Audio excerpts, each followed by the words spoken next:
नमस्कार। एक से एक विशेष मुद्दे, मामले, कानून से संबंधित हम आप तक पहुंचाते हैं। एक केस जजमेंट के बारे में मैं आपको बताऊंगा। काफ़ी महत्वपूर्ण केस जजमेंट है जो शायद आपको भी काम आए। मैं हूं अशोक पांडे। आपने शुरुआत की है ऑनलाइन लीगल एडवाइस में अशोक पांडे के साथ, जहां पर हम कानूनी मुद्दों को लेकर के विशेष तौर पर करते हैं बात। अगर पति के द्वारा पत्नी के ऊपर लगातार शक किया जाता है या पत्नी के द्वारा पति के ऊपर शक किया जाता है, इस परिस्थिति में क्या होगा? क्या हो सकता है? क्या ये भी एक तलाक का कारण बनेगा?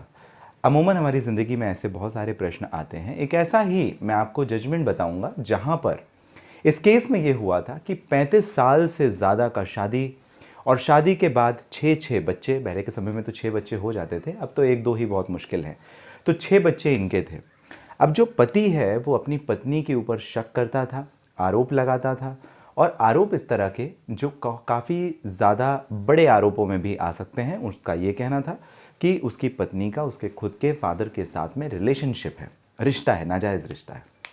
कहना था। साबित करने की बात जब आई तो पति ने कोर्ट में जो पिटीशन फाइल की थी तलाक की, वहाँ पर वो साबित इस बात को नहीं कर पाया। कोर्ट ने क्या माना?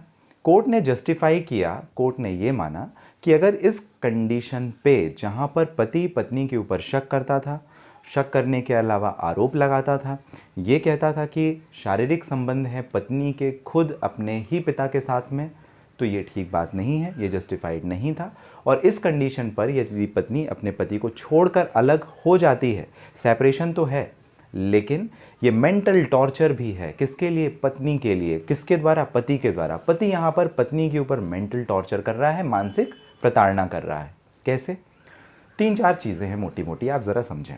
पहली बात, पति शक करता है, पति आरोप लगाता है, आरोप बेबुनियाद हैं, कोर्ट में साबित नहीं हुए और ये आरोप बहुत गंभीर प्रकृति के हैं।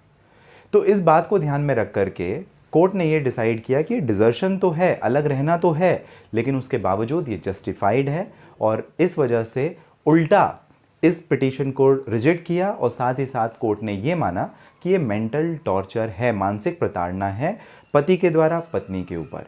और ये जजमेंट था जी मल्लिकार्जुन वर्सेस जी थिम्मप्पा का judgement, AIR 2012, NOC page number 267, Kerala. मैं आपको रेफरेंस ज़रूर दे दूंगा।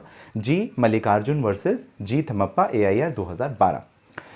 ऐसे ही बहुत सारे मामले होते हैं जहां पर हो सकता है पत्नी पति के ऊपर शक करती हो, आरोप लगाती हो कि आपके बहन के साथ नाजायज़ संबंध है, माँ के साथ नाजायज़ संबंध है, किसी और के साथ में है।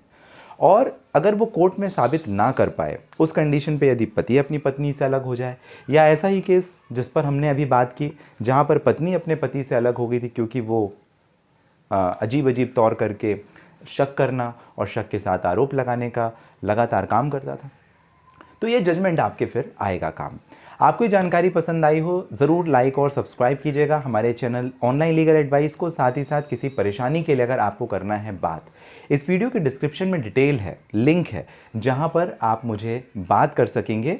और इसके साथ ही साथ इसके बाद एक जजमेंट जहां पर झूठ बोलकर शादी की गई, उस पर क्या होगा, कोर्ट का व्यू क्या होगा, मैं एक पर्टिकुलर जजमेंट जो कि है सुधीर वर्सेस ज्योति, AIR 2016, Karnataka high court, page number 97, बहुत महत्वपूर्ण बढ़िया जजमेंट है, उसके बारे में हम करेंगे बात। आप सभी कीमती और महत्वपूर्ण समय जो मुझे यानी अशोक पांडे को देते हैं, इसके लिए आप सभी का धन्यवाद। सभी स्वस्थ और सुरक्षित रहें, कामना के साथ मिलेंगे अगले वीडियो में।